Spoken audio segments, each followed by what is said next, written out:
सभी भाई बहनों को नमस्कार। कैसे हैं आप सभी लोग? आशा करते हैं सभी लोग अच्छे होंगे।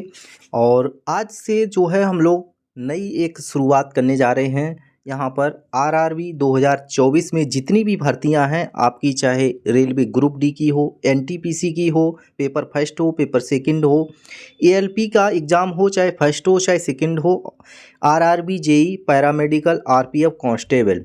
यहाँ पर देखिए, इस प्लेलिस्ट में हम लोग जो सीरीज शुरू कर रहे हैं, इस सीरीज में हम लोग यहाँ पर कवर करेंगे जीके के जितने भी प्रश्न हों और चाहे जीएस के हों।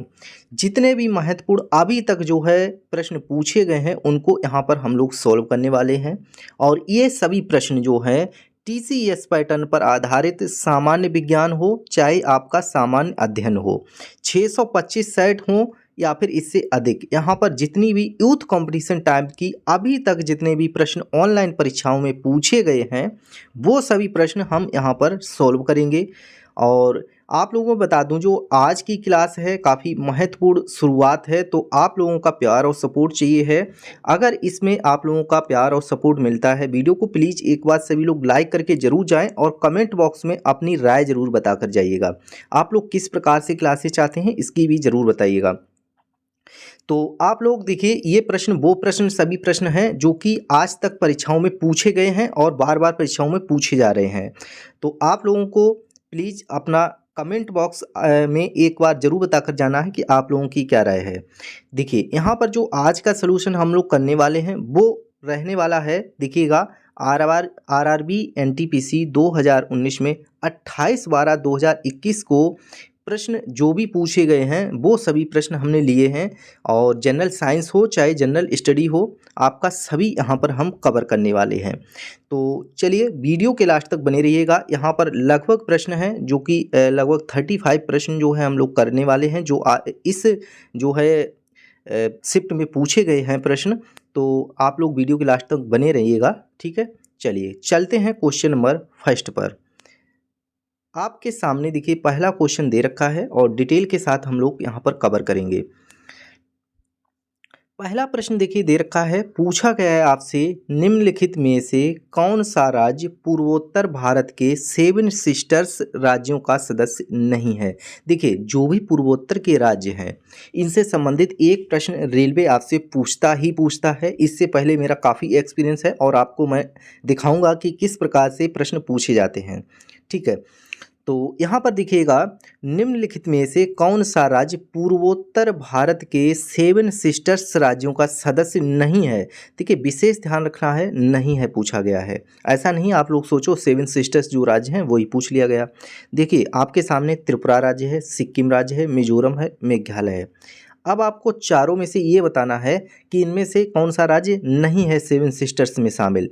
तो भाई आपको अच्छी तरीके से पता होगा, सिक्किम जो है हमारे सेवन सिस्टर्स में शामिल नहीं है, ठीक है।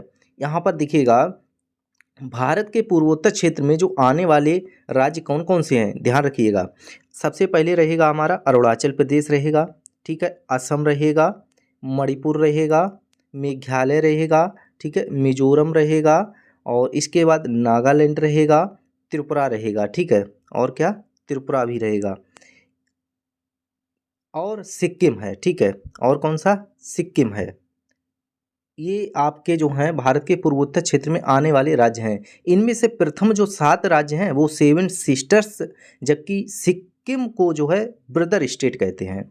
भाई देखिएगा, यहाँ पर इसको कहते हैं ब्रदर स्टेट, समझिएगा बात को, इसको कहते हैं ब्रदर स्टेट, और जो 7 राज्य हमने अभी बताए हैं उनको कहते हैं सेवन सिस्टर्स, ठीक है। तो इस प्रकार से 7 बहनें सेवन सिस्टर्स एवं एक भाई वन ब्रदर मिलकर जो है पूर्वोत्तर भारत के 8 राज्य, ठीक है, पूर्वोत्तर भारत के 8 राज्य जो है यहाँ पर राज्यों का गठन करते हैं, ठीक है। पूर्वोत्तर भारत के ये राज्य जो हैं भौगोलिक रूप से एक दूसरे से कैसे हैं, संबंधित हैं, ठीक है, और अपनी आवश्यकताओं के लिए एक दूसरे से परस्पर निर्भर रहते हैं। और देख सकते हैं ये आपका सलूशन है। इसकी जो पीडीएफ है आप लोगों को हमारे टेलीग्राम पर मिल जाएगी, ठीक है, देख सकते हैं।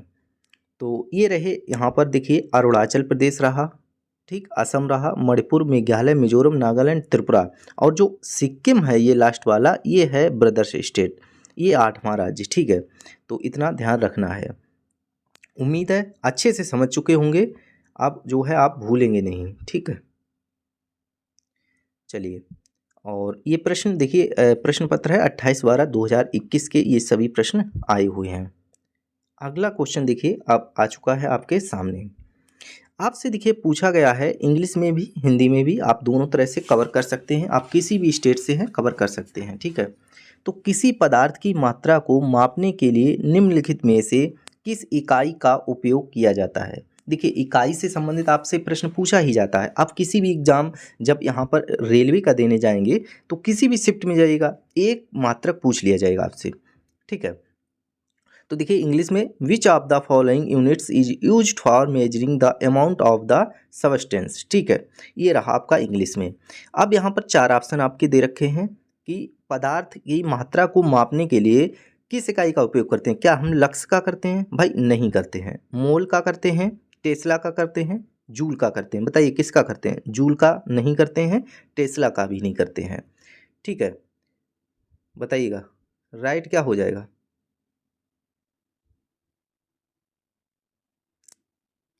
देखिए इसका करेक्ट आंसर क्या है? मोल बिल्कुल सही आंसर हो जाएगा। ठीक है, इतना आपको ध्यान रखना है। तो यहाँ पर चलिए इसका हम डिटेल सॉल्यूशन आपको दिखा देते हैं, समझिएगा। किसी निकाय के पदार्थ की मात्रा विशिष्ट मूल कणों की संख्या का अमाप होती है। ठीक है, किसी पदार्थ की जो विशिष्ट मूल कणों की संख्या है वो अमाप होती है, कोई माप नहीं होता है। ये मूल कण एक परमाणु, अणु, आयन, इलेक्ट्रॉन या कणों के विशिष्ट समूह हो सकते हैं। अब यहाँ पर बात करेंगे पदार्थ की जो मात्रा का एसआई मात्रक है वो क्या होता है? मोल होता है। ठीक है, एक मोल में यहाँ पर कितने मूलभूत कण होते हैं? याद रखना, एक मोल में 6.022140076 इंटू 10⁻23 मूलभूत कण होते हैं। टेस्ला जो है चुंबकीय क्षेत्र की तीव्रता का मात्रक है। आपको ध्यान रखना है, जो 4 ऑप्शन दे रखे हैं उनमें टेस्ला जो है वो चुंबकीय क्षेत्र की तीव्रता का मात्रक है, और जूल किसका मात्रक है? वो है ऊर्जा का। ठीक है, एसआई मात्रक है।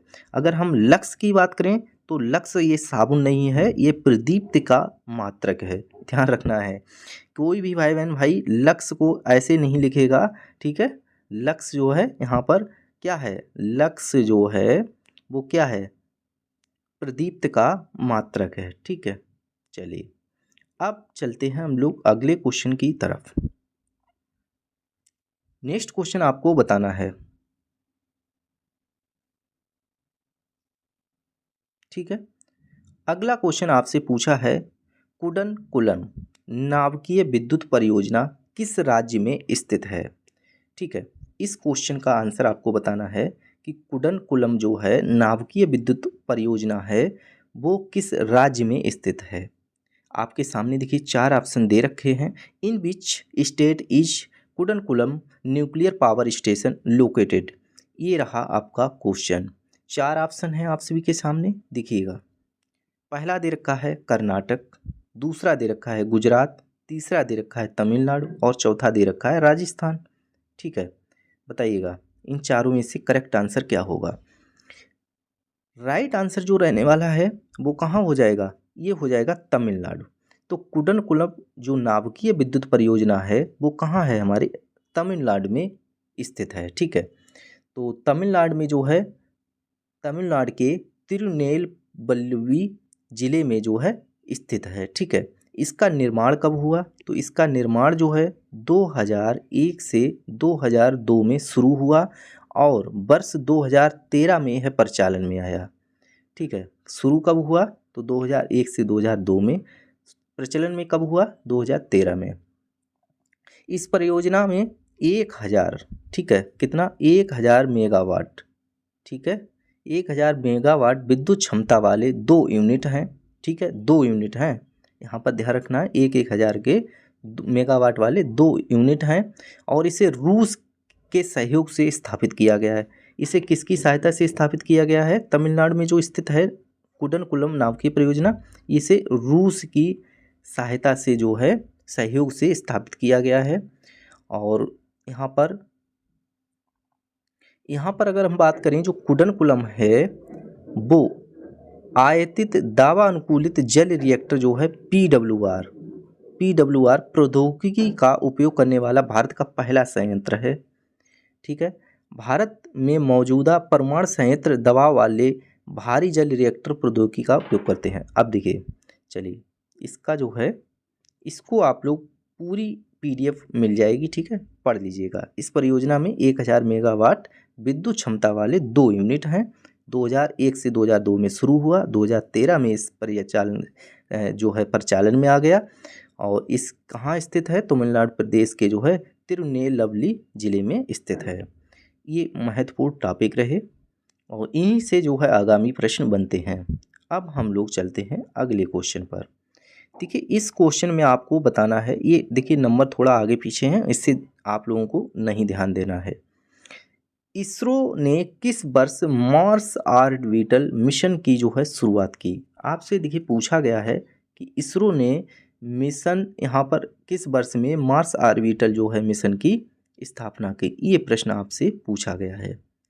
अब आपको इसका राइट आंसर बताना है। ऑप्शन दे रखा है 2002 में, 2012 में की थी, या 2013 में, या 2014 में, या फिर 2015 में। बताइए। देखिए, इसरो ने जो है यहाँ पर मार्स ऑर्बिटल जो मिशन की शुरुआत की थी वो की थी 2013 में, ठीक है। और मार्स ऑर्बिटल मिशन भारत का प्रथम मंगल अभियान था, ठीक है। मार्स ऑर्बिटल मिशन क्या था? मंगलयान, ठीक है, भारत का प्रथम मंगल अभियान था। और इस परियोजना के अंतर्गत 5 नवंबर 2013 को मंगल ग्रह की परिक्रमा करने हेतु एक उपग्रह सतीश धवन अंतरिक्ष केंद्र से ध्रुवीय उपग्रह प्रक्षेपण यान PSLV C-25, ठीक है, यहाँ पर ध्यान रखना है, PSLV C-25 द्वारा सफलतापूर्वक छोड़ा गया।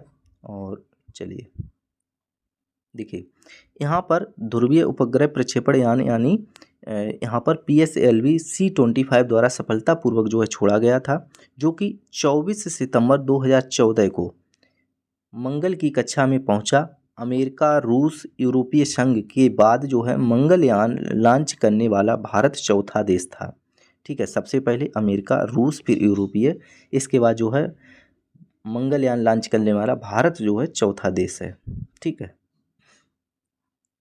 अब देखिए, आपके सामने आ गया है चौथा, अर्थात नेक्स्ट क्वेश्चन। चौथा नहीं मुझे पता, नेक्स्ट क्वेश्चन है, महत्वपूर्ण है। आपसे पूछा गया है, निम्नलिखित में से कौन सा DRDO द्वारा विकसित एक मल्टी बैरल रॉकेट सिस्टम है, ठीक है। आपसे पूछा गया है, निम्नलिखित में से DRDO द्वारा जो विकसित है वो एक मल्टी बैरल रॉकेट सिस्टम कौन सा है? 4 ऑप्शन आपके सामने है। त्रिशूल है, धनुष है, पिनाका है, या पृथ्वी है। चारों में से आपको बताना है। इसके हम राइट आंसर की बात करें तो हो जाएगा पिनाका, ठीक है। पिनाका जो है DRDO द्वारा विकसित एक मल्टी बैरल रॉकेट सिस्टम है, ठीक है। चलिए, इसका अब हम डिटेल आप लोगों के साथ शेयर करते हैं। देख सकते हैं, पिनाका जो है भारत में उत्पादित एक मल्टी बैरल रॉकेट सिस्टम है, लॉन्चर है, ठीक है। Multi barrel rocket launcher system है जो भारतीय सेना के लिए रक्षा अनुसंधान एवं विकास संगठन, ठीक है, इसका ध्यान रखना। DRDO की फुल फॉर्म क्या है हिंदी में, ठीक है, रक्षा अनुसंधान एवं विकास संगठन द्वारा विकसित किया गया। और इसके द्वारा मात्र कितना 40 सेकंड में 100 किलोग्राम वजन के एक के बाद 12 रॉकेट प्रक्षेपित किए जा सकते हैं, ठीक है। तो 100 किलोग्राम के जो वजन के एक के बाद एक 12 रॉकेट जो है प्रक्षेपित किए जा सकते हैं। त्रिशूल कम दूरी का जमीन से हवा में मार करने वाली मिसाइल है। अगर आपसे त्रिशूल के बारे में पूछा जाए तो ये त्रिशूल क्या करता है? जमीन से हवा में। त्रिशूल का मैप क्या होता है? ऐसे होता है। तो ये जमीन है और ये हवा है, ठीक है। तो त्रिशूल क्या करता है? जमीन से हवा में मार करने वाली मिसाइल है। पृथ्वी जमीन पर मार करने वाला कम दूरी का बैलिस्टिक प्रक्षेपास्त्र है। ठीक है, तो पृथ्वी इसका नाम ही है, तो पृथ्वी क्या करेगा, जमीन पर ही मार करेगा। धनुष जो है मिसाइल स्वदेशी तकनीक से निर्मित पृथ्वी प्रक्षेपास्त्र का नौसैनिक संस्करण है। ठीक है, जो 500 किलोग्राम तक आयुध ले जा सकता है। चलिए अब हम चलेंगे आगे अगले क्वेश्चन पर। अगला क्वेश्चन आपसे देखिए पूछा गया है उबंटू। ठीक है, उबंटू क्या है आपको बताना है। क्या ये एक ब्राउज़र है, ये वेब ब्राउज़र है, या फिर एक्सटर्नल हार्ड ड्राइव है, एक्सटर्नल हार्ड ड्राइव, या फिर मॉलवेयर है, या फिर ऑपरेटिंग सिस्टम है। बताइएगा चारों में से करेक्ट आंसर क्या हो जाएगा। उबंटू क्या है, तो उबंटू क्या है, एक ऑपरेटिंग सिस्टम है। ठीक है, उबंटू क्या है, एक ऑपरेटिंग सिस्टम है, ब्राउज़र नहीं है, web browser, external hardware, malware भी नहीं है, एक ऑपरेटिंग सिस्टम है। क्या उबंटू जो है वो एक ऑपरेटिंग सिस्टम है, और इसे पहली बार 2004 में जो है जारी किया गया था। कब, 2004 में जो है जारी किया गया था। चलिए इसका पूरा इससे संबंधित जो भी प्रश्न बन सकते हैं उसको देख लेते हैं। तो माइक्रोसॉफ्ट विंडो की तरह यह एक ऑपरेटिंग सिस्टम है उबंटू। ठीक है, इसे पहली बार जो है 2004 में जारी किया गया, और इसे डेवोयन लिनक्स के कोड बेस पर बनाया गया। उबंटू में कई सॉफ्टवेयर पैकेज हैं। ठीक है, जिन्हें GNU जनरल पब्लिक के तहत लाइसेंस प्राप्त है। यह उपयोगकर्ताओं को प्रोग्राम के अपने स्वयं के संस्करण को कॉपी करने, बदलने, विकसित करने और परिवर्तित करने की अनुमति देता है। नेक्स्ट क्वेश्चन आपके सामने देखिए आ चुका है, और आपसे आज पूछ लिया गया है इस क्वेश्चन में, सबरीमाला मंदिर कहाँ स्थित है। खूब नाम सुने होंगे सबरीमाला। ठीक है, तो सबरीमाला जो मंदिर है वो कहाँ स्थित है।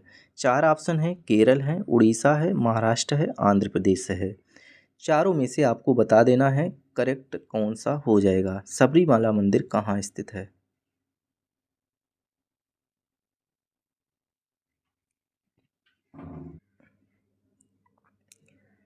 इसका करेक्ट आंसर जो रहने वाला है वो हो जाएगा केरल। ठीक है, सबरीमाला मंदिर कहाँ स्थित है, तो केरल राज्य के जो है पतन, याद रखना है, पतन मतिट्टा। ठीक है,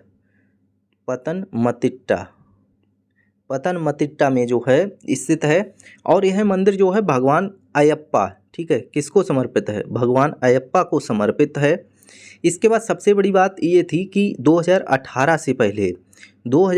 से पहले यहाँ पर 10 वर्ष से लेकर के 50 वर्ष की जो भी महिलाएं थी इनका प्रवेश यहाँ पर नहीं होता था, प्रवेश जो है निषेध था। यहाँ पर 10 से 50 वर्ष की महिलाएं नहीं जा सकती थीं। ठीक है, इस पर प्रतिबंध लगा हुआ था, जो कि सुप्रीम कोर्ट ने 2018 में सबरीमाला मंदिर पर लगे महिलाओं के जो प्रवेश पर प्रतिबंध था उसको हटा दिया, और अब जो है सभी महिलाएं यहाँ पर जा सकती हैं। ठीक है, तो केरल में स्थित है सबरीमाला मंदिर। ठीक है, अब जो है चलते हैं आगे नेक्स्ट क्वेश्चन पर। ये रहा यहाँ पर इसका डिटेल। ठीक है, चलिए अगला क्वेश्चन आप सभी के सामने पूछा गया है। देखिए, निम्नलिखित में से कौन सा स्मारक दिल्ली में स्थित नहीं है। आपसे पूछा गया नहीं है। ठीक है, तो दिल्ली में कौन सा स्मारक ऐसा है जो स्थित नहीं है दिल्ली में। बुलंद दरवाज़ा दिल्ली में स्थित है, आपको बताना है। इंडिया गेट दिल्ली में स्थित है, तो इंडिया गेट कहाँ है बताइएगा। अच्छे से मालूम होगा कि अलाई दरवाज़ा भाई दिल्ली में ही स्थित है, अलाई दरवाज़ा दिल्ली में स्थित है, इंडिया गेट भी दिल्ली में स्थित है, और हुमायूं का मकबरा, ठीक है, हुमायूं का मकबरा जो है वो भी दिल्ली में स्थित है। अगर बात करें बुलंद दरवाज़ा की, तो बुलंद दरवाज़ा कहाँ स्थित है, फतेहपुर, उत्तर प्रदेश के यूपी के फतेहपुर में। ठीक है, फतेहपुर में स्थित है। तो ये दिल्ली में स्थित नहीं है। ऑप्शन बी हमारा करेक्ट हो जाएगा, बुलंद दरवाज़ा। बुलंद दरवाज़ा जो है दिल्ली में स्थित नहीं है, यहाँ नहीं पूछा गया है। हमारा राइट आंसर हो जाएगा बुलंद दरवाज़ा नहीं स्थित है दिल्ली में। ऑप्शन बी बिल्कुल सही हो जाएगा। अब चलते हैं यहाँ पर इससे संबंधित कितने प्रश्न बन सकते हैं उनको देख लेते हैं। देखिए यहाँ पर बुलंद दरवाज़ा जो है उत्तर प्रदेश के फतेहपुर सीकरी नामक स्थान पर स्थित एक दर्शनीय स्मारक है। इसका निर्माण जो है अकबर ने जो है गुजरात विजय के उपलक्ष्य में जो है कराया था। गुजरात विजय के उपलक्ष्य में अकबर ने क्या किया था, उत्तर प्रदेश के फतेहपुर सीकरी नामक स्थान पर बुलंद दरवाज़ा का निर्माण जो है करवाया था। इसके बाद बात करें अलाई दरवाज़ा, दिल्ली स्थित कुतुब मीनार परिसर में स्थित है। अलाई दरवाज़ा कहाँ है? अलाई दरवाज़ा जो है दिल्ली में जो स्थित है कुतुब मीनार, इसी परिसर में स्थित है। जिसका निर्माण कब कराया? तो अलाउद्दीन खिलजी ने करवाया था। इसका निर्माण किसने कराया? तो अलाउद्दीन खिलजी ने जो है अलाई दरवाज़ा का करवाया था निर्माण।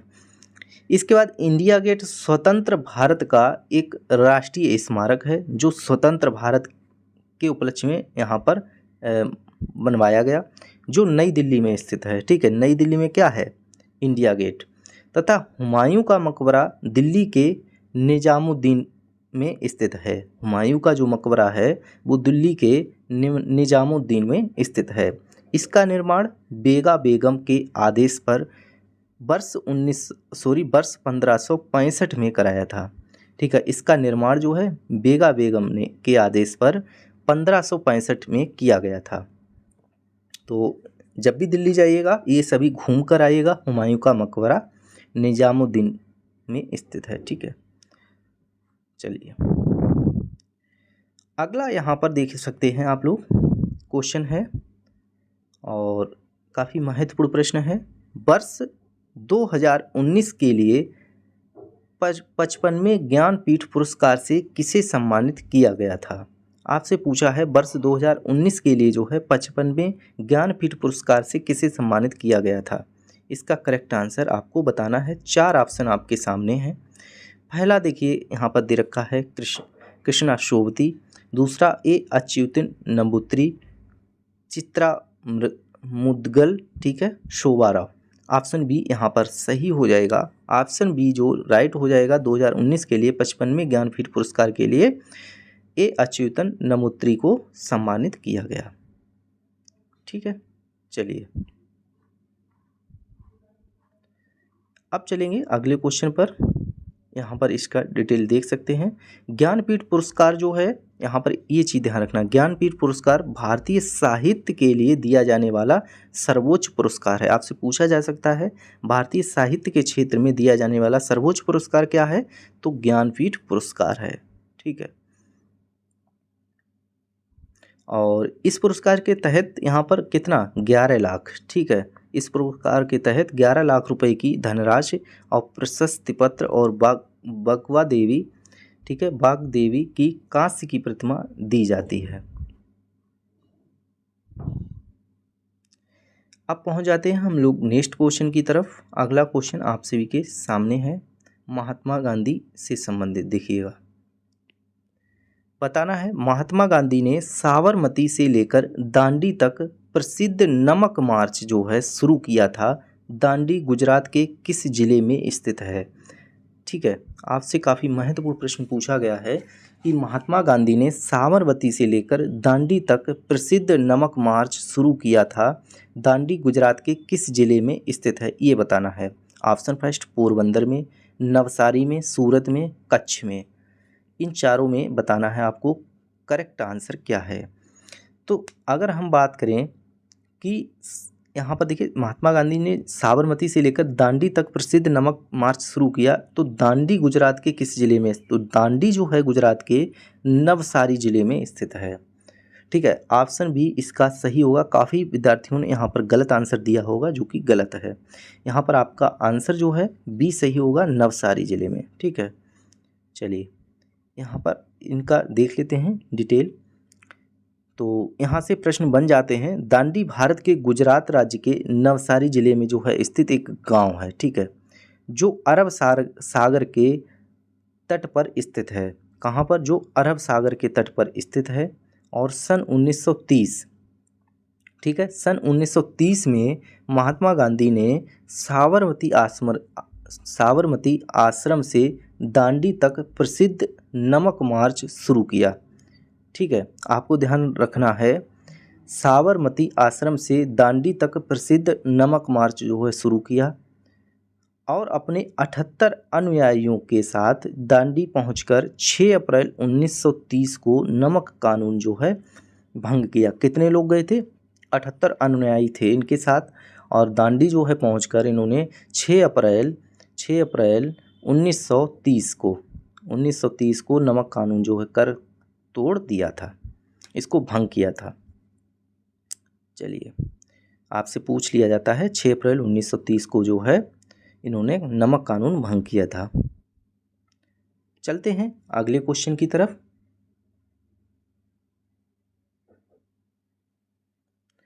अगले क्वेश्चन में देखिए आपसे पूछा गया है, स्वराज मेरा जन्म सिद्ध अधिकार है। काफ़ी फेमस जो है स्लोगन है और यहाँ पर सबसे ज़्यादा पूछा भी जाता है, और मैं इसे लेकर रहूँगा यह किसने कहा था। ठीक है, तो स्वराज मेरा जन्म सिद्ध अधिकार है किसने कहा था? गोपाल कृष्ण गोखले ने कहा था क्या, या भगत सिंह ने, या बाल गंगाधर तिलक, या फिर चंद्रशेखर आज़ाद ने? हमारा राइट आंसर रहने वाला है बाल गंगाधर तिलक ने ये जो है स्वराज हमारा जन्म सिद्ध अधिकार है स्लोगन दिया था, कहा था, और मैं इसे लेकर ही रहूँगा, ये इन्हीं ने कहा था। ठीक है, तो यह एक भारत के जो है महान स्वतंत्रता सेनानी लोकमान्य बाल गंगाधर तिलक के नाम से थे। और विदित है कि भगत सिंह ने क्या कहा था, आपको पता होना चाहिए भगत सिंह का क्या था नारा भाई, इंकलाब जिंदाबाद, सबसे ज़्यादा बोला जाने वाला इंकलाब। ठीक है, इंकलाब जिंदाबाद, आपको ध्यान रखना है, भगत सिंह ने कहा था, इतना ध्यान रखना है। चलते हैं नेक्स्ट क्वेश्चन पर।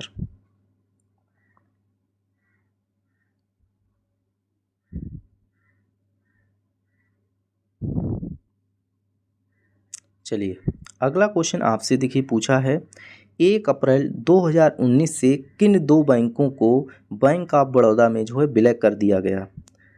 तो 1 अप्रैल 2019 से किन दो बैंकों को बैंक ऑफ बड़ौदा में विलय कर दिया गया? उनका आंसर आपको बताना है, कौन कौन सी बैंकें हैं। यूनियन बैंक ऑफ इंडिया और आंध्र बैंक है, या फिर सिंडिकेट बैंक और यूको बैंक है, या फिर विजया बैंक और देना बैंक है? तो बताइएगा इनमें से, या फिर यहाँ पर इलाहाबाद बैंक और कैनरा बैंक है। हमारा जो करेक्ट आंसर रहने वाला है वो हो जाएगा विजया बैंक और देना बैंक को 1 अप्रैल 2019 को यहाँ पर बैंक ऑफ बड़ौदा में विलय कर दिया गया था। ठीक है, तो देख सकते हैं। और भारतीय स्टेट बैंक और आईसीआईसीआई बैंक के बाद देश का तीसरा सबसे बड़ा बैंक बन गया है। ठीक है, जो बैंक ऑफ बड़ौदा है इनके विलय के बाद यहाँ पर भारतीय स्टेट बैंक, यहाँ पर भारतीय स्टेट बैंक रहा हो। ठीक है, इसके बाद आईसीआईसी बैंक के बाद देश का तीसरा सबसे बड़ा बैंक बन गया है। वर्तमान में संजीव चड्ढा जो है बैंक ऑफ बड़ौदा के प्रबंध निदेशक एवं मुख्य कार्यकारी अधिकारी हैं। चलिए, अगला यहाँ पर क्वेश्चन है आपके सामने, निम्नलिखित में से कौन सहजीवी संबंधों को दर्शाता है? ठीक है, अगला क्वेश्चन, इसका राइट आंसर आपको बताना है, निम्नलिखित में से कौन सहजीवी संबंधों को जो है दर्शाता है?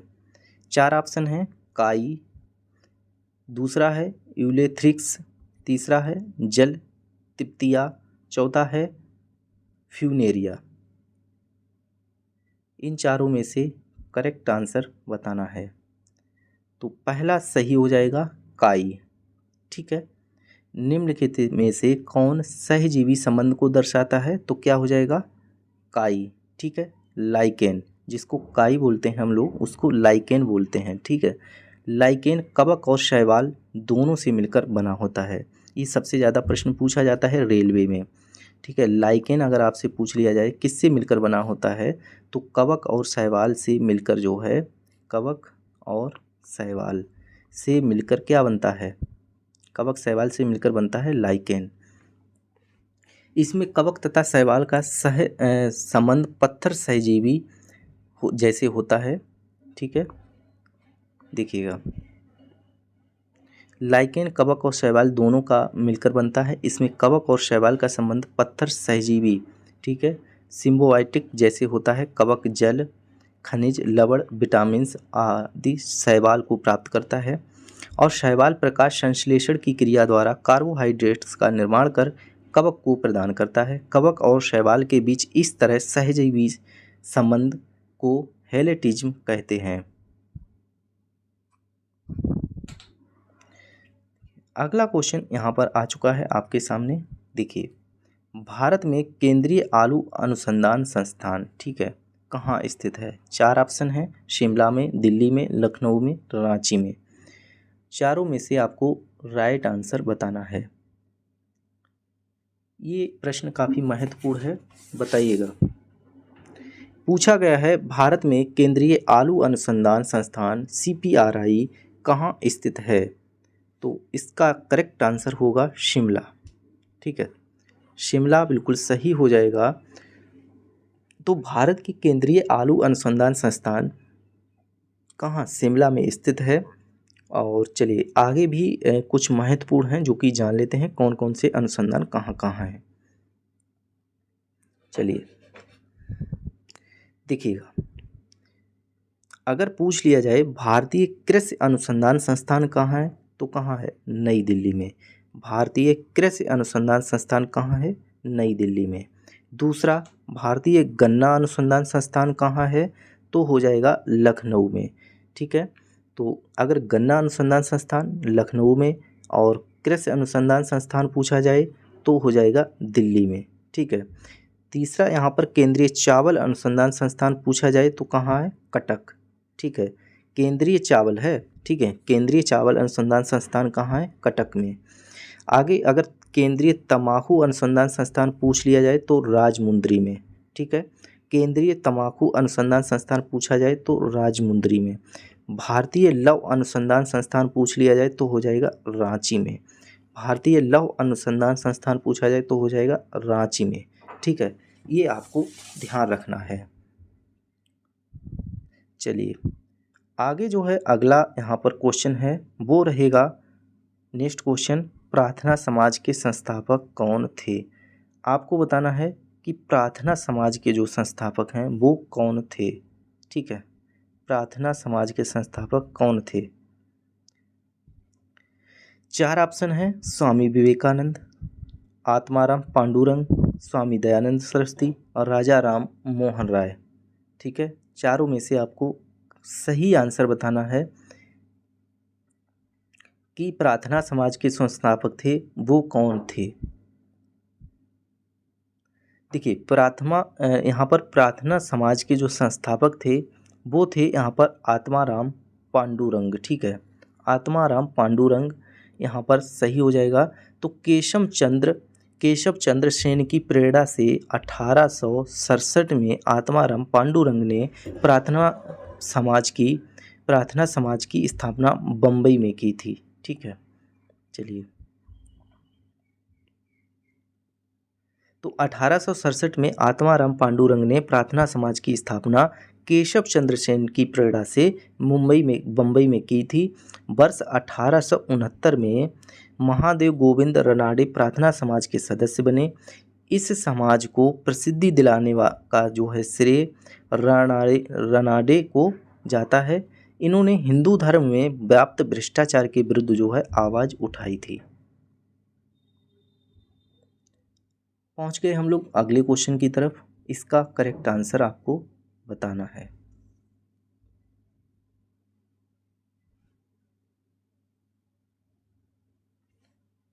बताइएगा, देखिए यहाँ पर आप लोग देखेंगे इनमें से दक्षिण अमेरिका के कौन से 2 देश स्थल रुद्ध हैं? आपको बताना है इनमें से दक्षिण अमेरिका के कौन से 2 देश स्थल रुद्ध हैं। पैराग्वे और बोलीविया, चिली और इक्वाडोर, गुयाना और सूरीनाम, चौथा दे रखा है ब्राज़ील और वेनेजुएला। तो आपको बताना है दक्षिण अमेरिका के कौन से दो स्थल जो है बद्ध हैं, ठीक है, कौन से दो देश स्थलबद्ध हैं आपको बताना है। करेक्ट आंसर क्या हो जाएगा, तो स्थलबद्ध देश उन देशों को कहा जाता है, पहले तो ये जान लेना स्थलबद्ध देश किसे कहते हैं, स्थलरुद्ध, ठीक है।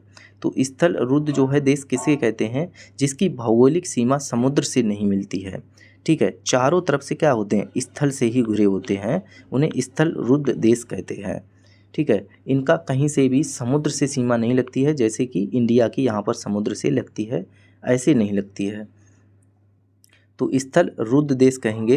तो विश्व में ऐसे कितने 44 जो है स्थलरुद्ध देश हैं, ठीक है, जिनकी सीमा समुद्र से नहीं मिलती है, सिर्फ पृथ्वी से ही, अर्थात यहाँ पर स्थल से ही मिलती है, सीमा समुद्र से नहीं मिलती। तो पहला ऑप्शन सही हो जाएगा, पैराग्वे और बोलीविया दो देश हैं अमेरिका, दक्षिण अमेरिका के, जो कि स्थलरुद्ध देश हैं इनमें से। तो समझ सकते हैं उत्तरी अमेरिका और ऑस्ट्रेलिया में स्थलरुद्ध देश नहीं है, ठीक है।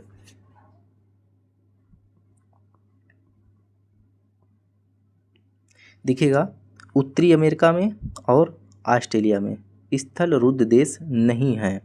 प्रश्नानुसार अगर पूछा गया है तो दक्षिण अमेरिका में दो स्थलरुद्ध या भू आवेष्टित देश पैराग्वे और बोलीविया हैं।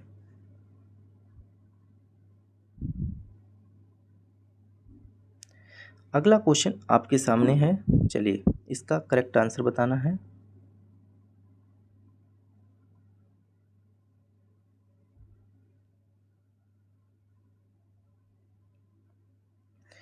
देखिए विश्व पर्यावरण दिवस 2020 के लिए संयुक्त राष्ट्र द्वारा घोषित थीम क्या थी, ठीक है। तो ये 2020 से संबंधित है, विश्व पर्यावरण दिवस उस समय का पूछा गया है। तो अगर उस समय की हम बात करें तो उस समय का करेक्ट आंसर क्या होगा, क्या थीम थी, देख सकते हैं। तो जैव विविधता जो है यहाँ पर बायोडाइवर्सिटी यहाँ पर 2020 के लिए इसकी थीम थी। और इसका जो महत्वपूर्ण प्रश्न यहाँ से बन सकते हैं उनको हम लोग देख लेते हैं।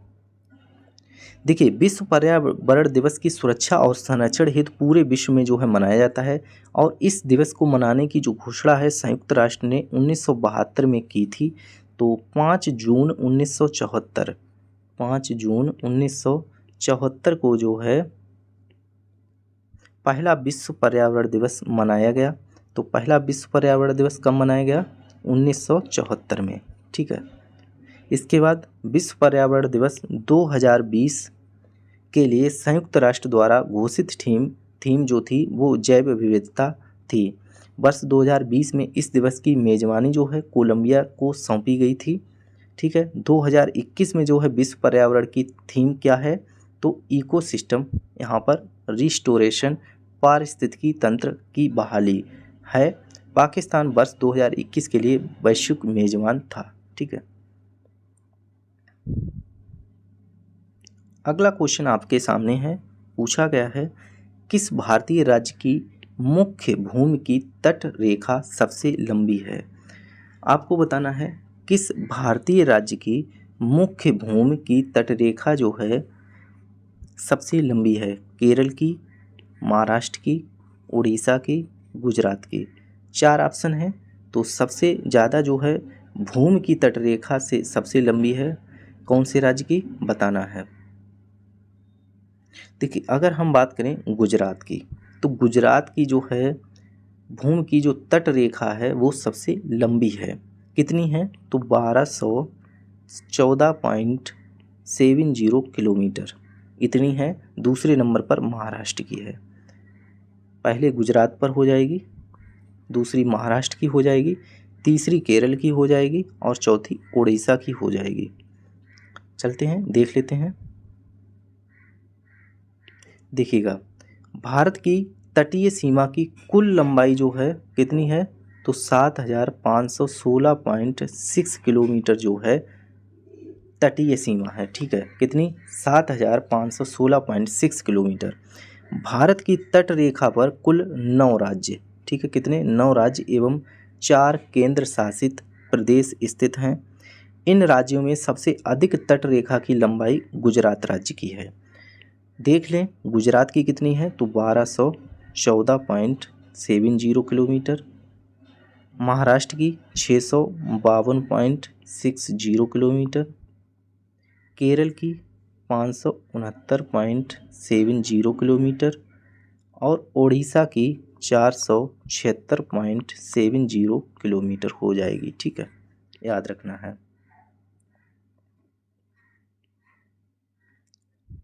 अगला देखिएगा, भारत की संसद द्वारा पर्यावरण संरक्षण अधिनियम किस वर्ष में पारित किया गया था?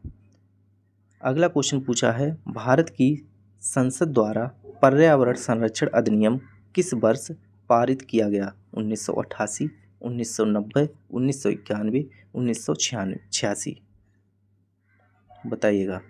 तो भारत की संसद द्वारा जो है पर्यावरण संरक्षण अधिनियम किस वर्ष पारित किया गया? ऑप्शन डी सही होगा, 1986 में। 1986 में जो है भारत संसद द्वारा पर्यावरण संरक्षण अधिनियम जो है पारित किया गया। इसके बाद बात करेंगे यहाँ पर भोपाल गैस त्रासदी के बाद भारत सरकार ने संविधान की अनुच्छेद, देखिएगा पूरा डिटेल इसका यहाँ से प्रश्न जो बन सकते हैं देखते हैं। पर्यावरण की सुरक्षा और पर्यावरण में सुधार करने के उद्देश्य से पर्यावरण संरक्षण अधिनियम 1986 में जो है पारित किया गया, इतना समझ चुके होंगे। इसके बाद देखिएगा, भोपाल गैस त्रासदी के बाद भारत सरकार ने संविधान की अनुच्छेद 253 के तहत पर्यावरण संरक्षण अधिनियम पारित किया। यह केंद्र सरकार को सभी रूपों में पर्यावरण प्रदूषण को रोकने और देश के विभिन्न हिस्सों में विशिष्ट पर्यावरणीय समस्याओं से निपटाने के लिए प्राधिकरण स्थापित करने हेतु अधिकृत करता है। यह अधिनियम संपूर्ण भारत में लागू है। देखिए अगला क्वेश्चन आप सभी के सामने आ चुका है, निम्नलिखित में से किस माध्यम में ध्वनि नहीं जा सकती? आपको बताना है किस माध्यम जो है ध्वनि नहीं जा सकती। इस्पात में तो जा सकती है, वायु में भी जाती होगी, दूध में भी जाती है, क्या निर्वात में यहाँ पर ध्वनि जो है विचरण कर सकती है? तो यहाँ पर ध्वनि निर्वात में नहीं जा सकती, ठीक है। तो करेक्ट आंसर क्या हो जाएगा? ऑप्शन बी बिल्कुल सही आंसर हो जाएगा। अब देख लेते हैं कि किसमें कितनी ध्वनि जा सकती है। देखिएगा, ध्वनि एक प्रकार का कंपन या विक्षोभ होता है जो ठोस, द्रव और गैस से होकर संचरित होता है। ध्वनि तरंगों के रूप में गमन करती हैं, ठीक है। ध्वनि कैसे? तरंगों के रूप में गमन करती है। ध्वनि की चाल मुख्यतः जो है माध्यम की प्रत्यक्षता और घनत्व पर निर्भर करती है। ध्वनि की चाल जो है विभिन्न माध्यम में भिन्न भिन्न होती है। क्या? अलग अलग माध्यम में अलग अलग होती है। तो गैसों में ध्वनि जो है अत्यंत धीमी गति से और द्रवों में तीव्र गति से और ठोसों में तीव्रतम गति से होती है। तो सबसे ज़्यादा किसमें? ठोस में होती है, फिर द्रव में होती है, फिर गैस में होती है। तो गैस में सबसे कम होती है। ध्वनि निर्वात में जो है गमन नहीं कर सकती। अगर कोई वैक्यूम है, निर्वात है, तो वहाँ पर ध्वनि नहीं ट्रैवल कर सकती है, ठीक है। तो वायु में ध्वनि की जो चाल होती है वो कितनी होती है? 332 मीटर पर सेकंड है, ठीक है, ध्यान रखना है, मीटर पर सेकंड। जल में जो है 1483 मीटर पर सेकंड। देख सकते हैं जल में जो है इससे भी अधिक है, ध्वनि में कम है, जल में इससे अधिक है। तथा अगर लोहे में देखी जाए तो 5130 मीटर पर सेकंड से है लोहे में, ठीक है, ध्यान रखना है। अगला क्वेश्चन आप सभी के सामने देखिएगा। अगले क्वेश्चन में आपसे पूछ लिया गया है, निम्नलिखित में से कौन सा दर्रा श्रीनगर और लेह को जोड़ता है? दर्रे दे रखे हैं, जोजिला दर्रा है, बड़ा दल्ला है, नाथुला या फिर जलेब। बड़ा ला है या फिर जोजिला है या फिर नाथू या फिर जलेब। इन चारों में से कौन सा जो है दर्रा श्रीनगर और लेह को जो है जोड़ता है? बताइएगा।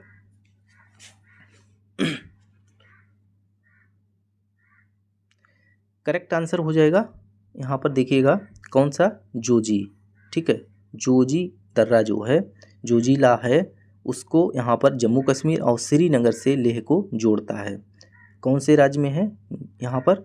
तो जम्मू कश्मीर में है। चलिए देख लेते हैं।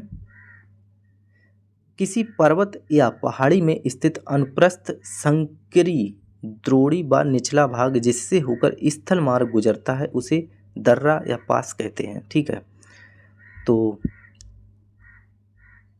अगर हम यहाँ पर बात करें दर्रा कौन से राज्य में है और किसको किसको जोड़ता है, तो जोजिला जो है जम्मू कश्मीर में स्थित है और श्रीनगर से लेह को ये जोड़ता है।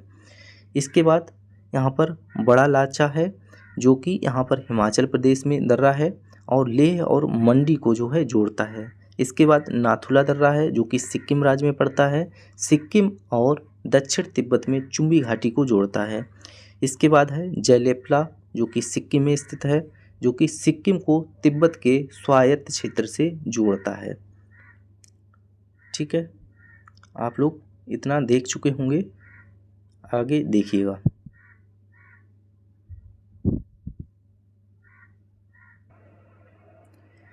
तो इस क्लास को यहीं पर समाप्त करेंगे और इस क्वेश्चन का जो है राइट आंसर क्या होगा आपको कमेंट बॉक्स में सभी भाई बहनों को कमेंट करके जाना है। और इस क्वेश्चन से आगे की क्लास जो है हम लोग नेक्स्ट क्लास में जो है कवर करेंगे। जितने लोग चाहते हैं आगे की क्लास आप लोगों को प्रॉपर मिलती रहे तो प्लीज़ चैनल को सब्सक्राइब करके बेल आइकन को प्रेस कर लें ताकि आने वाली क्लासें आप लोगों को मिलती रहें। और वीडियो को लाइक कर दें ताकि हम भी देखें कितने भाई बहन यहाँ पर पसंद करते हैं क्लास को। बाकी लोग कमेंट करके चले जाएं यहाँ पर अगर आपका कोई डाउट है। ठीक है, तो ग्रुप हैं जितने भी आपके पास प्लीज़ एक बार शेयर कर दें। आप लोगों का अगर प्यार और सपोर्ट यहाँ पर मिलता है तो हम आपकी क्लासें जो हैं प्रॉपर चालू रखेंगे। ठीक है, और बाकी रेलवे से संबंधित या जो भी क्लासें चाहते हैं प्लीज़ कमेंट कर दीजिएगा। तो इसी के साथ इस सेशन को यहीं समाप्त करते हैं, मिलेंगे फिर नेक्स्ट वीडियो में। तब तक के लिए बहुत बहुत धन्यवाद। जय हिंद, जय भारत। ठीक है।